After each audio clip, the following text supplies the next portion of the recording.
good afternoon to one and all present over here. We are very fortunate enough that today we are having a webinar on cryptocurrency and the future uh, one can make in this particular field. The special students, those who have joined for, especially for the digital marketing and finance sector, or even marketing or normal MBA also, they will be knowing various aspects of uh, prospects and possibilities in the field of cryptocurrencies. So we are having with us today Dr. Mr. Ajay Pathak, and I, Dr. Ajay Bharadwaj, on behalf of FMS, welcomes our honorable guest speakers of the session, and also our honorable Dean Ma'am, Director Ma'am, Dr. Bijal Javeri Ma'am. So I must introduce the guests to the audience. Mr. Ajay Pathak is a digital assets and blockchain enthusiast who has been in cryptocurrency learning and education space since 2017. Being an advanced learner of the new space, Ajay sir enjoys helping the students participate in this domain by sharing his knowledge and experience with a career in research into financial services, trading, and risk management, spanning over 2 decades. Mr. Ajay adds value with his comprehensive experience of financial markets while motivating students to understand, learn, and innovate in this space to become leaders of tomorrow. We have Mr. Divesh Chawla, sir. He is an ingenious strategist, a mentor, an investor, a tech speaker, an efficient leader, a highly sought after speaker, and yet a very good listener. Devesh sir is known and highly regarded for his brisk planning and execution. He is the founder and CEO of Chatur Ideas and advisor with Crypto University. He has been facilitated with multiple national and international awards. So, with a huge round of virtual applause, sir, I welcome you here on this platform of webinar. Entire Parul University students, alumni will be seeing you on live on Facebook, YouTube, and this group of students of MBA first year has joined with us. So, I'd like to request Dr. Bijal Zaveri ma'am to give the welcome address on behalf of Faculty of Management Studies. Over to Dr. Bijal Zaveri ma'am. Okay. So good afternoon to all of you and welcome for this webinar series. Sir, is it audible? Yes, ma'am. Yes, ma'am. Okay, fine. So really it's today's session on webinar that is on future of blockchain and cryptocurrency. That is the upcoming trend in the digital era, and to learn in this dimension, it is a really great learning opportunity for the all management students. First of all, I would like to congratulate I think my team, those who have made this successful to make such very interesting session in area of blockchain. I would like to special thanks to Dr. Puiji Murthy, who has provided this lead to schedule webinar in this direction. And along with that IT team, Dr. Tejal Shah and Ms. Amita Garg, who is IT experts from Faculty of Management Studies. So my request to this entire team that this is an upcoming era where we cannot miss out such an interesting topic, and we should provide the such knowledge to the students that whether if they want to make a specific future in the area of finance or marketing, and specifically blockchain, cryptocurrency, because see, so many dimensions are some of the areas which are upcoming areas, some of the areas we can say that are overlapping. So how we can make a differentiate all these dimensions by learning this cryptocurrency and blockchain. Apart from that, today's moderator, Dr. Ajay Bharadwaj sir, who has coordinated this entire program, and we are looking for much more association with Crypto University. So I would like to special thanks to Dr. Ajay from Crypto University, who has provided their valuable time for organizing this session. And we are looking, we would like to come out with more offline sessions also for our students, as we have come out with a specifically financial services and planning to come out fintech management also in future at Faculty of Management Studies. So all this area where I think in foreign countries, we cannot think about miss out such interesting area, and we should provide this advantage to our management student as well. So hope today's session is really interesting. My request to all the students, those who have joined today's session, I think you can pass on this message to your friends also, because see, chances may be that later on they will come to know that we have missed out the interesting thing. But when you are getting the advantage at your convenient place by attending online webinar, you should not miss out this chance. So at least all CR, please pass on this message to your friends, because we can say that we can increase this number by at least 100. So that will be a great learning opportunity. Don't miss out this opportunity. Thank you so much for organizing this entire event. And sir, we would like to come out with more workshop also. So my request not only for students but for faculty members also, you identify some of the points, and later on we can come out with some certificate courses in this area initially before offering this as a degree course. And awareness, create awareness, that is the most important thing, because nowadays chances may be that they may have heard about these terms but may not have a clarity that how to implement in a real life. So Correct. first of all, thank you so much, sir. Okay, we can hand over this platform to experts, and later on whatever the discussion, we will continue that discussion. Great. Okay, thank you so much, ma'am, for your valuable time and guidance always and motivation to all the faculty members along with the students. So I think the platform is all to the two experts from Crypto University, the unique university which I heard for the first time. So hand over to you, sir, whosoever you want. I think Devesh Chawla, sir, or Ajay Pathak, sir. My surname. My name is Ajay and your name is also Ajay. Correct. So it's similar to the hand overing to the Ajay, sir. Thank you, sir. Thank you, Dr. Bharadwaj. Thank you, Ajay. Well, I hail from West Bengal, where people have the sweet habit of speaking as if a rasgulla is already in their mouth always. So words come out with an extra syllable of O. So Ajay becomes Ajoy over there. That's the reason. But then our parents intended to name us the same kind of thing. So thank you, brother. No problem. Thank you, Dr. Javeri. It was wonderful. And we do have some slides and presentations and ideas about how to take this further, how to intensify the whole thing. And probably in today's meeting, we're going to have a brief overview about everything. Now, I understand that 1 hour is a very less time to deep dive into the subject, but what is essential for the students to know, I think today we wouldn't be covering what blockchain is in great details. Probably in the subsequent sessions and more hands-on, even face-to-face kind of thing, we will cover that. It will require at least 3-4 sessions about learning about blockchain, what it actually does, and things like that. But today, perhaps what we will do is that we will do a need evaluation, that why do we actually need to study this to begin with? And if we intend to study this, how do we actually go about it? Okay, because these are the two questions which I during this preparation of this Crypto University, I felt were the biggest questions which face the students at this point of time. Therefore, today's discussion, we have customized it for the need evaluation and the process roadmap. Now, the thing is, but still, there would be many among us who would be hearing these terms, blockchain and cryptocurrencies, for the first time. For their benefit, I must just briefly touch upon what blockchain is, what cryptocurrencies are, and then we will go about learning about why we should study them, what the future holds for us. Now, blockchain technology is one technology. It's not a piece of software as such. It's a technology. So basically, technology is enabling something. Technology is an enabler. Now, what does it enable us to do? Now, this is revolutionary and termed as one of the biggest disruptors of business of today. Now, what is it, so that it actually qualifies to have these terms attached to it and behind it? You'll have to understand one thing, that we, human society, one indispensable part of our human society is that we are transactional in nature. We survive and thrive and go about by transacting with each other. And every transaction that we undertake or we undergo requires a ledger to keep record of those transactions, so that it does not give rise to disputes in the future. Because if I were to maintain my own ledger and you were to maintain your own ledger, and tomorrow I may have misrecorded something and you may have misrecorded something, that will give rise to a dispute, that who is correct, who is wrong, right?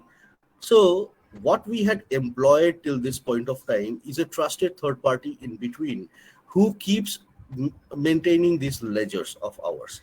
Now, these ledgers have become extremely important to who we are, Today, what I am as a person, what are you as a person? We are nothing but the accumulation of ledger entries that has been a reflection of what we have been, what we have done, how we have transacted, how we have conducted ourselves throughout our lives. So even from the point of time that we were born, we were a ledger entry into one birth record copy. Till the point of time we die, when we become another ledger entry into the death certificate copy, issued death certificate copy of the ledger. Our entire life, from the ledger of our school admission to the ledger of the marks that we have scored, to the ledger of when we have joined which corporation, to the ledger that what money we have earned, what money we have spent, where we have spent, everything is detailed in a ledger. And hence these ledgers are that important part of our whole existence. Now, what blockchain does is that it pertains to this ledger, this very important ledger.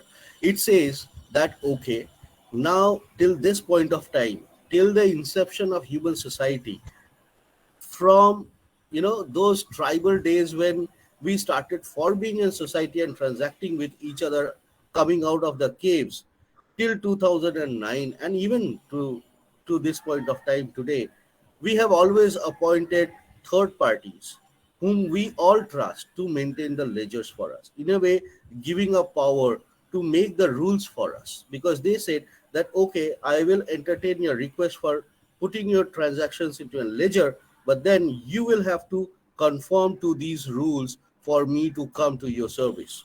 They became our lawmakers. In 2008, there was one paper which was published which said uh, Bitcoin and payment system, a peer-to-peer electronic cash system. I'll encourage everyone to go download it, make a Google search of Bitcoin white paper, download it and read it. In fact, just the abstract, in which you will find basically, and please take down notes about the references that I will be making over here. And I'll encourage everyone to go ahead, download these reports, read about them, so as to develop a comprehensive understanding of what we are talking about and what we are venturing into in the future. So this Bitcoin white paper, it said that the biggest problem about human society maintaining their own ledger was that somebody who is entitled should not be able to double spend, should not be able to cheat the others. In an electronic medium, it is very easy. Okay. Then it goes on to propose a system in which the trusted third party, the source of trust, being the trusted third party, can be replaced by cryptographic proof of transaction. And there comes the very big revolution that it necessitates the intermediary or the trusted third party. Now people can transact with each other and maintain their records without involving a lawmaker in between, without involving somebody who's grown so powerful that it can really change the rules whenever they want. And it goes on saying that instead of rules made by human beings, we will live in an environment in which rules are made over mathematical algorithms, mathematical rules. Mathematics does not change its nature over a period of time or as per someone else's whims and fancies. Mathematics remains mathematics throughout the test of time. So it is a much more stable, much more better a system than the system that our legacy systems have developed over a period of time. So this is what blockchain is. That's why it is so disruptive, and that's why it is touted to be one of the biggest disruptors of the economy at present. Now, today, this is in brief what blockchain is all about. Now, today, what we are going to understand, talk about, is why do we need this blockchain, and how this blockchain is going to change the world by 2030. Now, this is not me who is saying it. It is PricewaterhouseCoopers in their October 2020 report of Time to Trust. I haven't found any such survey in the recent times. I believe something must be going on. So I would be able to share more recent data with you, more recent findings. Now, this is one survey which was done in October 2020 by PricewaterhouseCoopers. Please go to their website, download this report, Time to Trust, and go through its entirety, because what I will be doing is that I will be using a few data points from it, but that report in itself will give you a much more comprehensive idea about what the world thinks about how blockchain is going to actually do this kind of a thing, to change the world, and boost the global domestic product by $1.76 trillion by 2030. Now, that's a huge thing to say. About $1.76 trillion of global GDP boost is a big thing today. Now, that's about 1.4% of the global GDP. By 2025, it's going to be 422 billion, and by 2030, it's going to be 1.76 trillion. Now, this was published in October 2020, based upon the survey which was conducted a few months prior to October 2020. If you ask me what my estimates are about this figure, I would say this is the lower end of the projection. Why? Because after October 2020, we have seen the cryptocurrencies market capitalization go above $3 trillion. We have seen the total value locked in the DeFi segment go over $10 billion. We have seen a plethora of new projects, amazingly attractive projects, come and hit the market after this report has been published, which puts the potential of enterprise applications in blockchain, not only enterprise applications in blockchain, but also putting some of the very core elements of our society. Let's say, for example, social accounting, green financing, renewable energies, sustainable development in agriculture, technology distribution, Internet of Things being used in agriculture for even production of crops or micronutrient management, water management, and things like that with IoT, Internet of Vehicles, and other things have come into the forefront. Now, that is the kind of activity which has been enabled by blockchain, because all these industry 4.0 technologies, they would require a digital form of keeping ledger so as to keep pace with the the speed of transactions which is happening over there. And that could only be done with an cryptographic proof based consensus mechanism which is provided by blockchain. So in a way, to say that, well, the technologies are advancing every day, but it is advancing with the support of the blockchain technology, and blockchain technology becomes the very base of using AI, ML, deep learning, robotics, IoT, and other technologies to be brought in fold so as to implement these strategies in different areas of life. Now, that is what is very, very much important. And I believe that what we have seen after October 2020, like the cryptocurrencies market going up beyond $3 trillion with these new technologies coming and hitting the market. In the middle of 2021, we witnessed the NFT market, the non-fungible tokens market, go up like boom. I mean, in July and August, they were like new highs in the NFT segment, and commercial applications utilizing those NFTs came into the forefront. Then towards the end of 2021, we have seen Facebook rename itself Meta and really force the metaverse upon us, kind of thing. We have seen immersive realities come across. We have seen Fortnite organizing concerts of Paris Hilton and Justice Bieber on the metaverse, and things like that happen.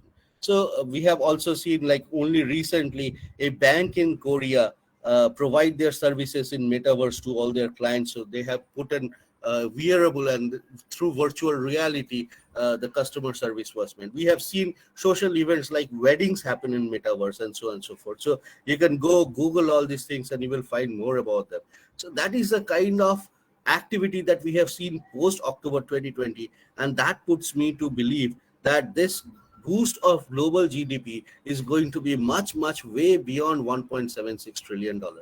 Even Bloomberg, it has come out with its estimates like by 2024-25, the metaverse itself is going to be around $800 billion market, and 50% of which is going to be from gaming and wearables like Oculus and virtual reality things and stuff like that.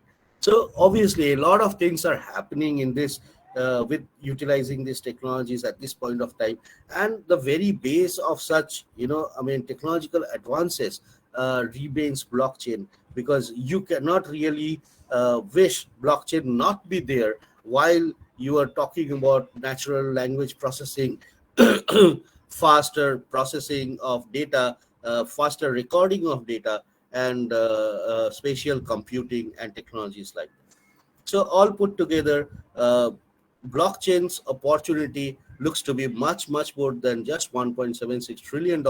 But even this $1.76 trillion has to be reached with a lot of implementation. And who does these implementations? Who does this digital transformation? PwC's report surveyed the CEOs, some of the CEOs in corporate world, and 61% of them had put up digital transformation in top 3 of their priorities. Now, I believe that if a survey is conducted today, this figure is definitely going to be more than 95% to 100% range. Now, why? Because today people understand that digital transformation is key to the technological revolution what we are seeing, and that has to be implemented into the business today. Otherwise, they run the risk of becoming irrelevant going tomorrow. We have glaring examples from recent past. People do not adapt to these technologies. Large corporations, huge cash-rich corporations like Kodak, for example, which was into the analog film making. They used to make those silver halide films, and they were like one of the topmost in the whole world at that point of time. They refused to, accept the threat of digital photography. They thought that we can't change. We won't change. I mean, we are the market leaders. What's kind of bothering us? But then within 3 years' time, they were bankrupt. They just went bankrupt, and Kodak is not existed today. Today, everybody has become a photographer with their mobile phones and other things. Nobody requires a Kodak camera. I still have a few of those film cameras. I don't get films nowadays. So that's the kind of impact technology has on businesses, and people have realized that if they don't want to become irrelevant, like let's say Kodak or Xerox for that matter, they have to move ahead, adapting technology, changing with them. One of the best examples of businesses who adapt to the current technologies and change as per its requirements is IBM. Now, IBM started off as a typewriter manufacturer, but when the internet came, the internet mania was going around, as people term it today, they gradually became shifted their focus into internet hardware manufacturers. I mean, computer hardware manufacturers. Okay, so they came out with these IBM machines, but then quickly they realized that this is not the business. They stopped making the computer hardware stuff. They moved into software consultancies, enterprise applications, and other things. Now, IBM has always been in the forefront of changing their business along with the technological revolution. They're like the first movers into any kind of a technological revolution. IBM became a software consultancy, and today what it has done, in 2008, when the Bitcoin white paper came down, IBM was quick to understand it and adopt it. And from 2010 itself, they started coordinating with Linux Foundation and developed the Hyperledger suite. Today, they have enterprise application processes over Hyperledger, and they have been doing great consultancy in enterprise application area. If you go ahead and search for IBM, DLT Labs, and Walmart, put these 3 into the Google, you will find that IBM along with DLT Labs have actually put the entire supply chain system of Walmart into a blockchain, providing huge cost efficiencies into the Walmart's multi-product supply chain, the entire operations of it. So they're kind of streamlining it, reducing the costs, reducing intermediation, and reducing response time by doing all these things. So this is one of the things, and IBM is in the forefront. But then when others require such kind of services, where do they look up to? This digital transformation, they would be needing skilled manpower to actually make this digital transformation work from them. And there is the opportunity which lies for us.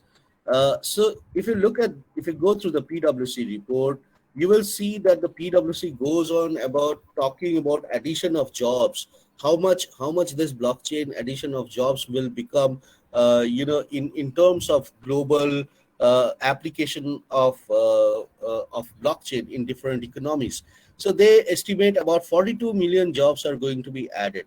Now I believe that, well, given the intensity of economic activity which is going around in this area, I believe the job addition is going to be much larger than 42 million. They have said that India will generate about 3.2 million jobs, but I believe that most of the jobs which are going to be generated because of blockchain adoption are going to be filled up by the Indians, because the Indian uh, IT education system that I have seen is much better than the others. The only thing which lacks is basically we have to make it much more hands-on. We have to make it much more practice oriented, much more deployment oriented kind of a thing. So that is the kind of an opportunity that we are talking about, and this is only pertaining to basically the private sector. The public sector is also coming up with blockchain technologies and blockchain efficiencies over here. Now this is another report that I'd like to draw your attention to. You can download this report, and you can go through it entirely, because this provides you a much better perspective than what just the recommendations part do. This is the NITI Aayog Blockchain India Strategy report, in which it is recommending the government of India to do certain things. You will find that they are recommending building of an India chain, which is a national infrastructure for deployment of blockchain solutions. Now, if you go to MITI report about the India's blockchain strategy, please download these two reports and read them one after the another. You will see that they have actually started laying down the foundations of creating this India chain, in which they talk about creating a national infrastructure and integrating the existing systems like UAIDI, UPI, and other important national infrastructures into the fold of blockchain already. So these things are happening. A lot of activities going around with the central government and several state governments, and the academic institutions like IIT Kanpur, or even corporations like XRP Labs, which is basically the parent to Ripple, one of the cryptocurrencies which is used for global payments and other things. A lot of POCs, proof of concepts, are being worked upon. Some of the notable things among the POCs which are being developed are basically how to bring the procurement system of the government into the blockchain fold, how to do the public distribution system, which is one of the most inefficient systems, how to bring the healthcare system into the government fold. A lot of things is happening in the healthcare system, and the COVID or the pandemic has actually pushed us, not only the government, the entire world, towards digital adoption in a way. So that has been a big jump into this metaverse that we are talking about. So all these efforts, they require skilled manpower. They require a kind of blockchain enabled young professionals to come and actually make these changes happen. And that's where the opportunity for us lies. That's the opportunity that we need to grab by upskilling ourselves into this blockchain fold of things, and going and grabbing those things and becoming change leaders and lead the present system into the new system of tomorrow. So that's the kind of need that we have for this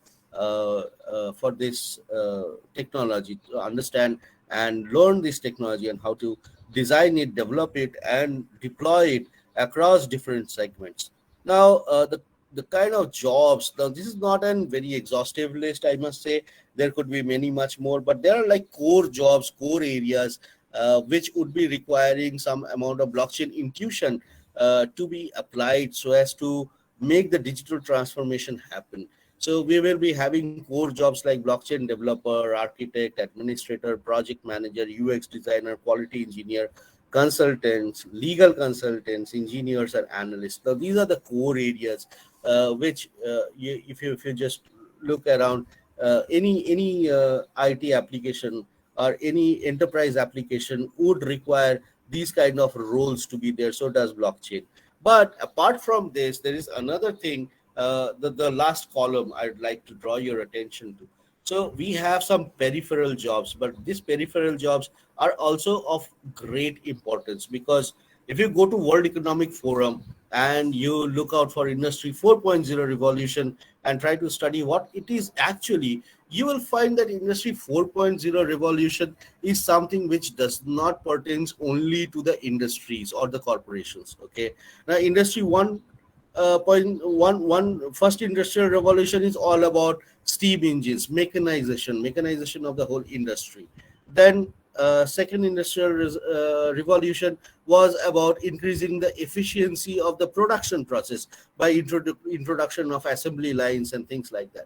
Then third industrial revolution was basically further increasing the efficiency by using communication technology over internet communication technology into the manufacturing and other business processes and things like that. So today, whatever we see about e-commerce and other things is basically Industry 3.0 revolution. But Industry 4.0 revolution is going to be a social phenomenon. It is going to be something which is kind of code developing with the society. So the societal habits are changing and putting in demand on technology, and technology development is also kind of forcing the social habits to change. So that's what it is. I mean, we are going to be more and more coexisting both in the real world as well as the virtual world. We are going to have a significant amount of our time being spent in virtual world, doing virtual shopping,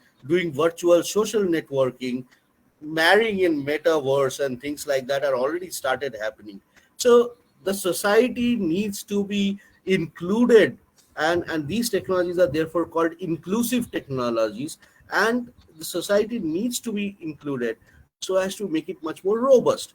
And to include the society, the dispersion of knowledge, the dispersion of confidence is very much required.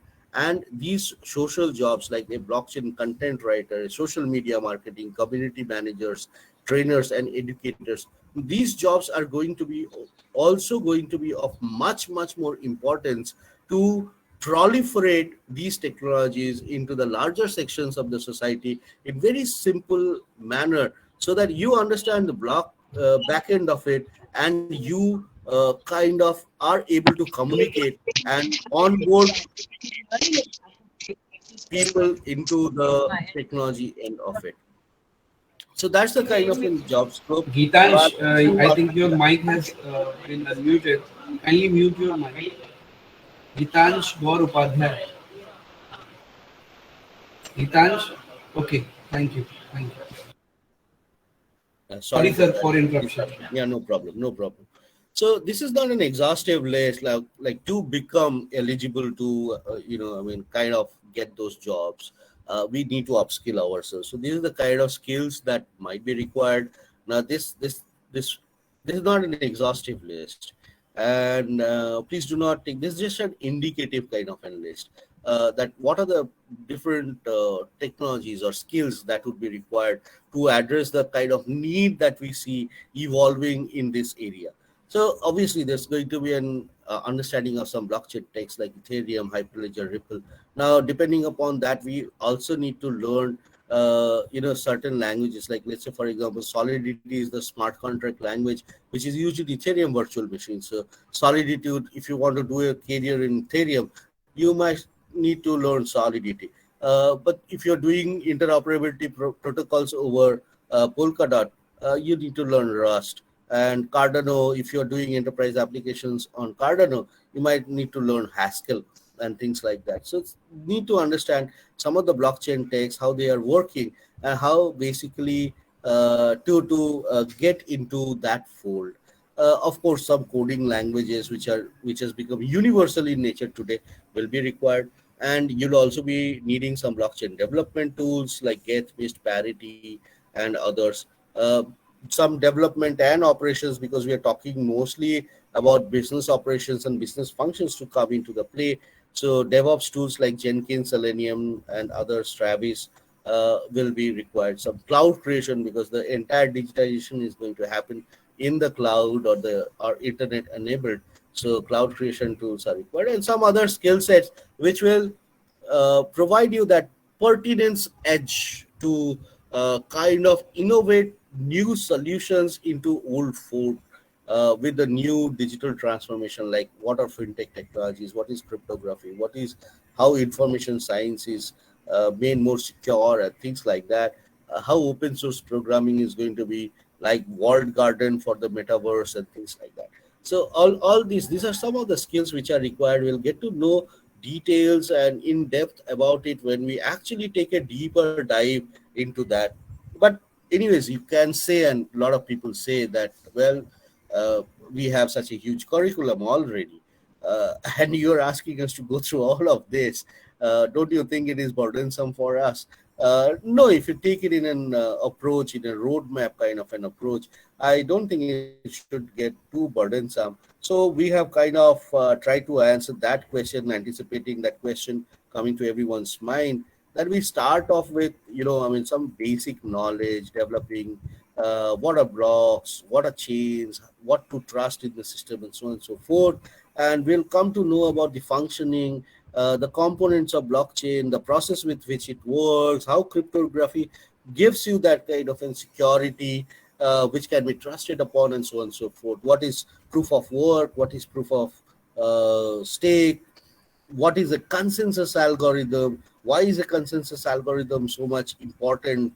What is the nature of the blockchain depending upon the technology it is using, the DLT technology it is using, and the consensus algorithm it is propounding upon, new researches which is coming in these areas and stuff like that. And after all these things, we will kind of learn that, okay, how blockchain can be applied into supply chain, like what Walmart has done, or into trade finance, or into let's say green financing or renewable energy development and things like that. So we'll look at these application cases. Now, once you have a comprehensive idea about what blockchain is and how decentralization can help several business and other things, you look to learn forward to go ahead and implement it in a correct manner. In that point of time, probably you'll start to learn the languages which are needed. And then gradually you acquire this application development knowledge and become a blockchain expert. Then one thing is very important is that you'll have to understand the process re-engineering, how the different businesses can be re-engineered or reworked with the inclusion of blockchain into their fold.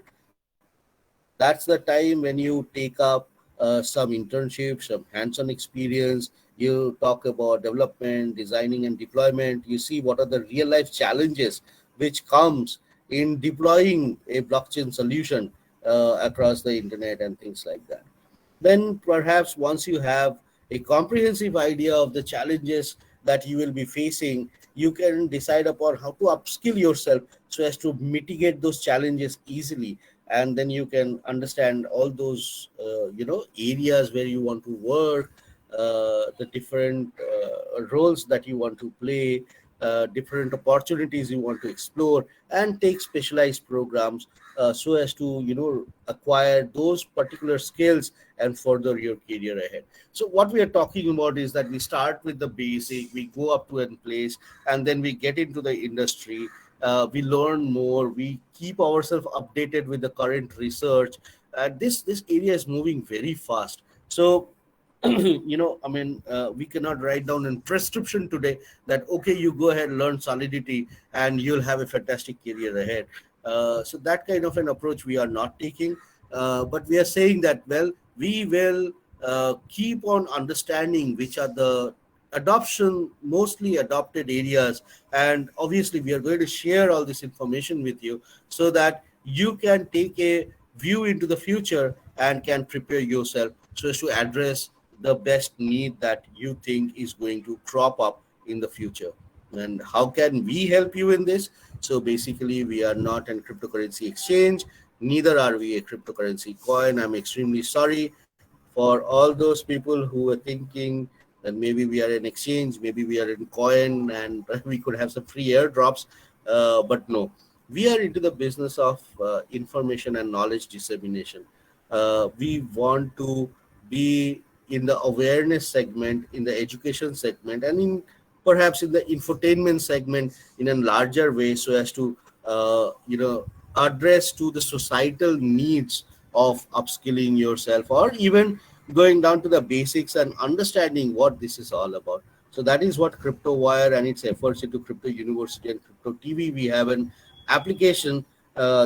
This application you could like to download and go to the Crypto TV tab and see different programs we have recorded, and we keep on doing this over a period of time. We generate this content and put it over so that these things come in a very easy manner. I mean, reading a white paper or listening it from somebody in the YouTube is much better a learning environment today, and that's much preferred one also. So this is kind of an infotainment in which you'll get a lot of information about what is an NFT, what are cryptocurrencies. You also get industry updates like interviews of different blockchain experts, some kind of an education, market reports, market overviews in kind of weekly wraps and other things. Please explore this. This is going to be very much, informative also and entertaining also for all of you. If you want to take a deeper dive, you have to come to the Crypto University tab of the CryptoWire app. We have curated some very interesting courses out here for you. Some of the courses are free, and we have put it over there for everybody's benefit. Now, there's one course that I'd really like to talk to you about is you go to these courses from global universities and you tab onto the MIT Open Courseware on blockchain by Gary Gensler and others. Now, this is Dr. Gary Gensler's course on blockchain and cryptocurrencies. Now, this is one thing which I request every one of you to go through. It is like going through those episodes of Games of the Throne. Okay, everything is in the video format, and over there, only thing is that you listen only to Gary Gensler and a couple of other experts talking about Bitcoin or blockchain in this. But this is very important. Why I recommend everyone to go through this is because there are a lot of information which will keep on hitting you at any point of time. Some will say this is good, some will say this is bad, some will say cryptocurrencies are illegal, some will say no, there's nothing illegal about it, and so even the popular media and the popular sources of information and opinion building that we have today are split about how blockchain is good or bad or something like that. Now, this course, basically he talks everything that is to be known about decentralization, about cryptographic proof of transaction being the source of trust than the trusted third party, and what are the social problems today which comes from this intermediation, and how can they be changed. Okay, so this develops what I would say a blockchain intuition or a cryptocurrency intuition, and will enable you to basically divide the clutter from the real good information that you will be finding in popular media today. So I think this is one of the courses which is a must watch if you are venturing out in this area, and please watch it at your convenience, but please do watch it. So this is one thing. CryptoWire brings to you all the current information. So it's all about the prices, it's all about the news and things like that. But then also it comes with certain other utilities like an arbitrage calculator and things like that. So these are some of the utilities which the CryptoWire application brings for you. It kinds of gives you the required knowledge. It kind of engages you with the infotainment kind of a thing, provides you the required knowledge to understand some of the topics, and also keeps you updated with the latest happenings so you can kind of get a realistic idea about what these things are, build your concepts, and keep in touch with whatever is happening in the industry today. So that's very, very much important. What Crypto University tries to do with its partner institutions is certain things for the faculty, certain things for the students. For the faculties, what we try to do is to get to the train the trainer kind of a node with faculty development programs, because we feel that just not us, but we need to include everybody into this kind of an revolution, and the faculties are the best people to understand how to teach. Now we do understand the blockchain and cryptocurrency part of it, but your students and how they will understand them and how they will take this thing forward is best understood by the faculties. So what we do, we uh, keep this faculty development program workshops to basically make the faculty capable of actually taking those programs ahead, teaching the students, clearing their doubts, interacting them with them on a daily basis, and things like that. We also do joint research. We do immersion programs. We also are planning to set up a main blockchain lab at our facility, and we would like to replicate setting up blockchain labs at every partner institution of ours, in which the students can actually go and get their hands dirty and learn more deeply about this technology. For the students, obviously, we are going to bring out some courses which will basically take them through the things about what blockchain is, what cryptocurrencies are, and what is DeFi, what is NFT, how are different protocols different from one another, which is the protocol which is good, how it can be applied into the business, and these kind of things. We'll also go much more deeper with our ecosystem partners who are basically deep into the ecosystem. We are trying to uh, we're trying to work with them, and with their help, with their experts, we are trying to do these boot camps, these hackathons, so that people do have a glimpse of the talent which is coming out, and also they could kind of help the industry and student interaction, which will enhance the opportunities of creating internships, creating placement opportunities. And if there are like good thought processes which get attraction by the industry partners, we are also talking about incubating those projects, and help those projects take a start off kind of a thing. Apart from that, if the students are interested in making, let's say, crypto club in their area, or Sir, if sorry to interrupt, sir. Sir, we have timing shortage, sir. So I think Devesh okay, Chavla, sir, is also going to speak. no problem, no So, problem. So so I'll can we quickly, just merge, because the session is live on as you say, Facebook and YouTube. So the no timing problem, is sir. limited. So sorry to interrupt, but if you could No. manage. So just let us conclude. I want to welcome all of you to the chain, and I'd also like to welcome Devesh. Since our time is short, please let us hear from you. I know you have some very interesting things to talk about. Over to Devesh, sir. As I already introduced all of you, that Devesh sir is very known personality, and he is a TEDx speaker also, and a very efficient leader. So definitely we will be looking forward some twist and gist of the entire session. And he's a founder of Chatur Ideas, so maybe his ideas are going to help us a lot. Over to you, sir. Thank you, Ajay, for a wonderful second round of introduction. And thank you to Ajoy as well for actually talking about E to Z about blockchain and cryptocurrency to all the attendees today. In fact, I love the way, Ajoy, you talked about how career opportunities can be shaped in the realm of blockchain and cryptocurrency. So let me add here, I completely agree with you, because what happens is every time when a new trend comes in, what happens is people are a little skeptical whether they should go for it or no. Let's talk about when e-commerce started in India way back in 2000, early 2000, where it was just picking up steam in India. and people are very reluctant, saying that something like this will never flourish because people are used to buying things after they touch and feel them. So for instance, when they buy gadgets, they want to go to the store, they want to have a demo. Once they are comfortable after asking all their questions to the salesperson there, then they go and purchase. Likewise, when people want to buy clothes, they first go to the store, they do the trials, they try different colors, they see the size, and then they purchase. So they thought, how can all of these things turn online? Today, as we're in 2022, we see that people are purchasing clothes online, people are purchasing gadgets online, people are purchasing everything that you can think under the sun online, right from your vegetables to your medicines as well.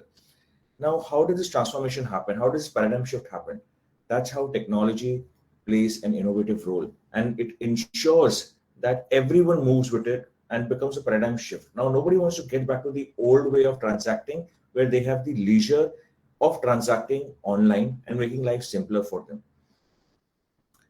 Then in 2010, the digital wallet picked up. People weren't sure even if this is going to create a dent in the market because people were used to online banking and cash. Now in 2022, we again can't think our life without digital wallets. Right today, a Google Pay or a Paytm, a MobiKwik, a FreeCharge has become a part and parcel of our lives. We can't transact, right? From a nariyal pani wala to a pan wala to an auto rickshaw wala, everyone has a digital wallet, right? Now in 2020, we have seen the blockchain and the cryptocurrency picking up. What are we supposed to do now? Should we still keep waiting or jump onto the bandwagon? I feel it's the right time to jump onto the bandwagon because the earlier employees of all these e-commerce companies have built a fortune for themselves. In fact, if you look at all the unicorns in our country, most of them belong to the e-commerce space. You look at Paytm when it got listed, all of its or most of its earlier employees became crore-patis, right? That's a different story. Now the stock is plummeting, it's a 52-week low, but when it got listed on the bourses, it was a happy day for everyone. Likewise, today, when a blockchain cryptocurrency is picking up, it's the right time that one should capitalize upon. Having said that, building career opportunities is one, the other is building your own ventures another. I have worked with more than 1,100 startups globally. I have a network of more than 1,500 investors nationally and internationally. And for me, what is more dearer to me is entrepreneurship. I feel why should one be a job seeker when you have the opportunity to be a job creator? Why can't you build your ventures in the realm of blockchain and cryptocurrency? And why only to look for a job, right? Now, everyone is not meant to be an entrepreneur. Everybody does not want to be an entrepreneur because there is a lot of other things that gets into being an entrepreneur. It may sound very glamorous on the face of it, but the number of hours of hard work that gets in is astonishing. It is something that everyone can't cope up with, right? So the reason to be an entrepreneur should also be defined. So one is, have you decided to be an entrepreneur? If yes, then you should pursue this path because the success that comes in, the chances of being success is less, but the quantum of success is humongous. So in fact, if you pick up, I talked about the guys becoming crore-patis, right? But if you look at the guys who started these businesses, they have become much bigger than we can think of. Let me take an example. E-commerce companies, right? They started picking up steam. Today, if you look at the Flipkart boys, the Bansals, right? The co-founders of Flipkart. Today, their net holding in the company before they sold it off to Walmart wasn't more than 6% equity that they held in their own company. But the value of that 6% was more than 15,000 crores.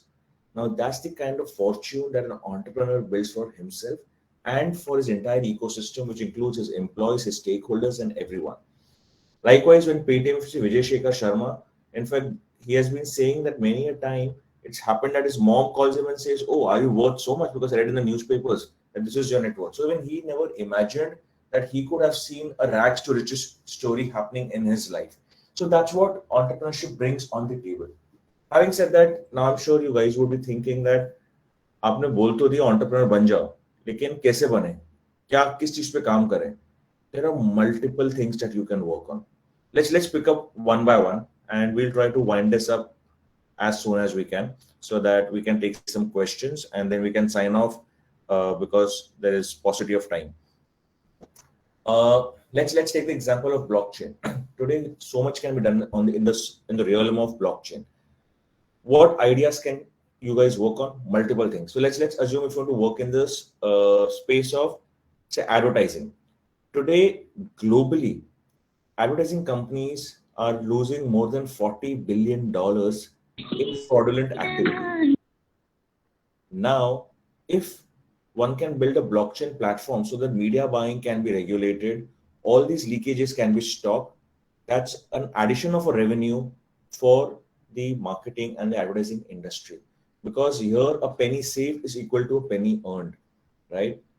Another thing that one can develop is on the medical records. So today, in fact, if you guys open your final vaccination certificates, you will see that it takes you to the portal, which is a blockchain portal. In fact, it's mentioned on a certificate. Today, our government is also trying to put everything on the blockchain platform, including the medical records, because that makes it non-fraudulent, non-fudged, and genuine. And which is something that you guys can also develop for private hospitals, public hospitals, for in your vicinity, and a lot can be done. If you can start small, scaling up will happen easily. Another thing that you may see is blockchain and cryptocurrency. This is on blockchain talked about.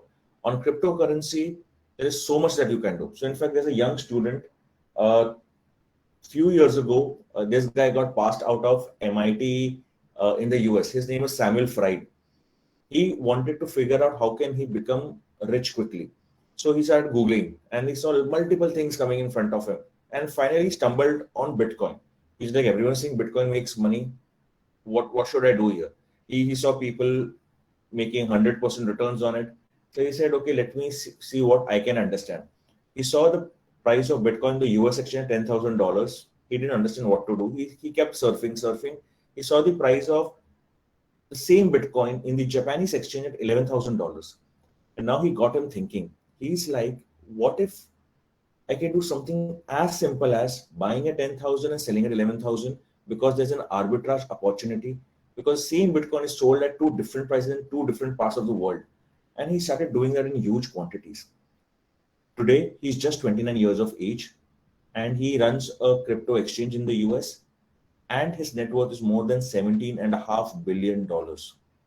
In fact, he has amassed so much of wealth, he does not know what to do. He still drives a normal Toyota Corolla.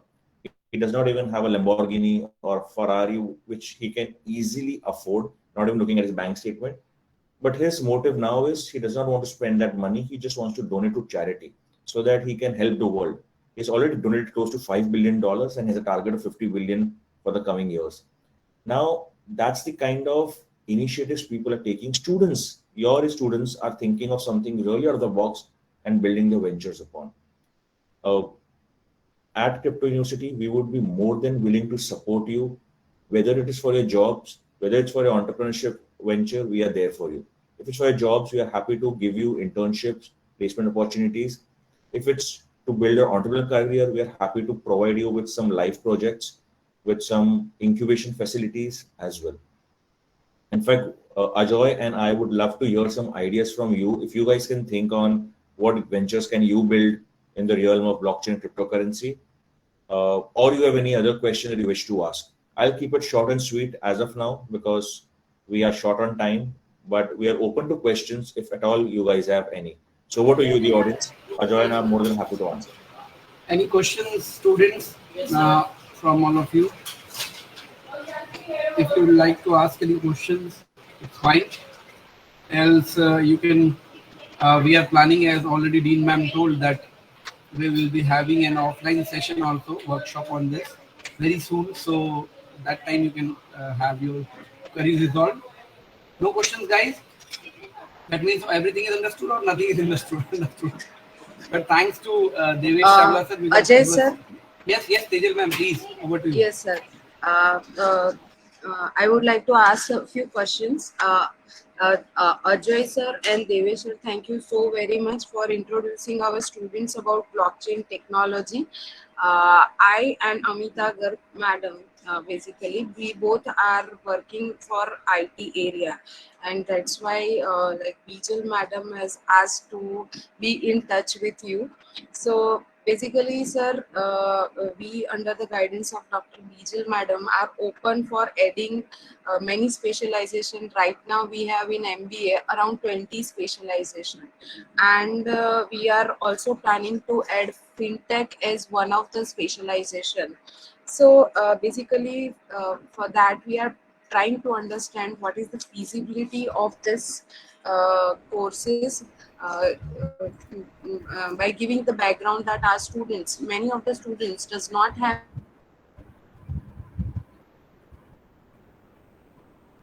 Sorry, I've lost your voice, Tejal ma'am. Sir, meanwhile, we can have one question that has been popped out in the chat box. We are in crypto. How does crypto mining works? Does it have scope in it? And also how secure it is? Raj Kumar Sen is asking. Over to you, Yeah, sir. Rajkumar. Very good question. So, crypto mining is basically the action of adding these blocks to the entire blockchain. So, as you know, I mean, there are important things which the trusted third party does. The trusted third party kind of verifies the transactions, the validates the transactions, and thereafter puts the actual transactions into the blockchain, which is the ledger, the final thing. Now, blockchain is an append only ledger. It cannot be edited later on. So it becomes very, very much important that all the transactions which is happening, going through into the network participation, has to be verified and validated. Now, this verification and validation process happens in a digital environment entirely and is supported by cryptography. Now, mining is the process in which people run these mathematical algorithms and verification protocols and verification functions to verify each and every transaction, put the transactions into a box or a block kind of a thing, the verified transactions, and work to add that transaction into the chain of blocks. Now, this is the procedure. It is cryptographically and algorithmically determined process. But if you look at mining as an activity, it is basically an iterative action which involves a huge amount of processing, computer processing, and can be done by the computers. That this is what is exactly being done today. There are computer processors, very high-end processors, in with a huge amount of computing speed, which just churns out that particular number, which is a solution to a particular cryptographic puzzle, which proves that a significant amount of work and energy has been spent to come to the come to the conclusion that the transactions which are taken into consideration are verified and valid, and only thereafter put into the blockchain. So this is mining. Since this is kind of attracts a huge amount of effort from the computational perspective, the protocol gives out a reward to the person who is successfully able to do that, and that is the mining fees, or the incentive for having this thing over there. Yes, mining is a very profitable venture. Still, it is with quantum computation coming, the entire face of mining is changing again, and mining is a integral and very critical part of blockchain forever. It will remain that. How many are many people into? Yes, many people are into blockchain mining. And as crypto mining has blockchain, absolutely. So blockchain and cryptocurrencies are kind of working together. Tejal ma'am, yeah, you're back. So please yes, yes, sir. Yes, sir. Am I audible now, sir? Yes, yes, Tejal ma'am, you are.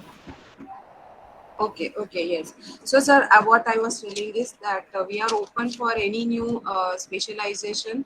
So, and under the guidance of Vijay Madam, we talked about this, and we are planning to add fintech as one of the specialization. So, we are Correct. trying to understand the feasibility of this because, Okay. as I said, that many of our students does not have technical background.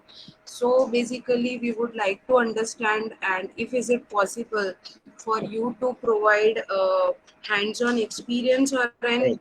if you can arrange an offline workshop for our students, so No it would be problem. very beneficial It will be done. for them. So basically, I must Yeah. tell you that first thing, I did not have any formal technical background when I ventured into blockchain and cryptocurrencies. Okay. I was an agriculture student who had done in agribusiness management and then went on to financial services into derivatives and commodity and forex derivatives and things like that. So Amazing, sir. when I stumbled into blockchain, I did not know what a peer-to-peer network was or even what a hash algorithm was. And some kind of an autodidactism is very much important. And I believe that anybody, if I can learn about it, anybody can learn about it. So that's my belief, and my entire mission is to make this thing jargon free and understandable for people who do not have a technological background, because uh, it is very much required for people to understand, and it's not a big deterrent, it's not a very big entry barrier, I must tell you. Second thing is about fintech technologies. There are two aspects of it. One, we have the traditional legacy finance, which is getting an face up or lift up in the technological fold. So the borrowing and lending is now happening through mobile applications, Paisa Bazaar. Insurance Yes. selling is happening through the insurance bazaar. So that is kind of using the technology to give a facelift to the distribution part of it. Okay, now that is Yes. fintech for you. So technology in the legacy financial system. And while we are talking about blockchain finance or decentralized finance, we are talking about reshaping the finance into the decentralization fold. So basically, the legacy finance will have the bankers and the lawmakers in between. And if you're talking about DeFi, we have only people participating and then creating products which cater to insurances, which caters to borrowing and lending, whatever the centralized finance does. So these are the two aspects of it. And of Yes. course, we need to run a fintech course also, and we also need to uh, uh, run a decentralized finance course also for the finance students to understand where the efficiencies are and how much of an efficiency can be gained and how to bring it about. Yes, sir. We So, can do that. We will yes. I mean, talk after this in more details with Yes, sir. actual, kind of a thing, and we'll get those things done. Don't worry, please. Yes. Yes, sir. Thank you. Definitely, I will be in touch with you, and we will arrange Sure, man. one offline workshop for our students, sir. Thank you so very Sure, much. sure. So Rajkumar has got another question. Rajkumar, you're very much Yes, interested he's very enthusiastic. in about crypto mining, and no problem. We can I take want this questions later on when we will have this offline session. Maybe Rajkumar. Which section you are, no. That's Rajkumar? By that's the way. fine. That's fine, Ajay. I mean, we can just answer We him. can have one Uh, question, sir, from yes, last yes. question. He said that. Rajkumar, Sure, mining sure. can even now be done on your mobile. It's not that costly, but if you want to seriously make something out of it, you'll have to spend about $7,000 in those NVIDIA graphic cards, put it onto your computer, and then probably you can start making $2 or $20 per month kind of a thing. So 7,000 rupees for an NVIDIA graphics card, $20 per month in Ethereum mining. Work out the economics. I think some questions बचा करके रखो राजकुमार. Yes.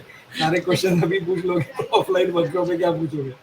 So thank you so much, sir, for being so patient, for listening to our students' queries, and it was a wonderful session. I too learned for the first time. I've been listening to so many times this cryptocurrency. So many concepts just I saw from you and I heard from you. Hope I will learn more because I am purely from the domain of travel and tourism management. So finance is one part of it. So it is core finance. Dr. I think. Bharadwaj, you should be really I mean amazed to learn how blockchain can be implemented in the digital identity fold and aids in the travel and tourism part. Trust me, this time I just came back from Dubai attending a crypto expo, and you'd be I mean amazed to know that the government of India certificates which they have issued us, it has a big QR code over there. Just scanning the QR code, because it is put on in blockchain, makes our life so much more easier to take and pass through, where other nationalities which are traveling need to undergo an RT-PCR test and things like that while we were I mean getting into Dubai this time. Travel and tourism has got blockchain applications in many folds, sir. Okay, so thank you so much, sir. I will try to learn more and explore. Thank you, Tejal ma'am, for being here and passing the vote of thanks on behalf of. I think Bijal ma'am is Thank you, also sir. there. Yes, I heard entire session and it's a really very much interesting. Already, Tejal madam has asked also certain questions from my side also, because that was my query also. And sir, we are looking for long-term association, because in Gujarat also we have seen that no such courses are available, and this is the future of all management students. How we can execute in a real way. So we will proceed further in this direction with your wholeheartedly support and cooperation. Thank you so much, sir. Always. Thank you, ma'am. Yes. Thanks a lot, everybody, for your patient and kind listening. We had a fantastic session, and thanks, Rajkumar. Wonderful questions. We'd like to more interact with you, but let us do that at a different opportunity. Looking forward to meet all of you very soon again. Thank you so much. Thank you, sir. Thank you. Thank you, everyone. Thank you to the Thank you, technical sir. team. We can end the webinar live. Uh, Thank you, sir. Thank you, sir.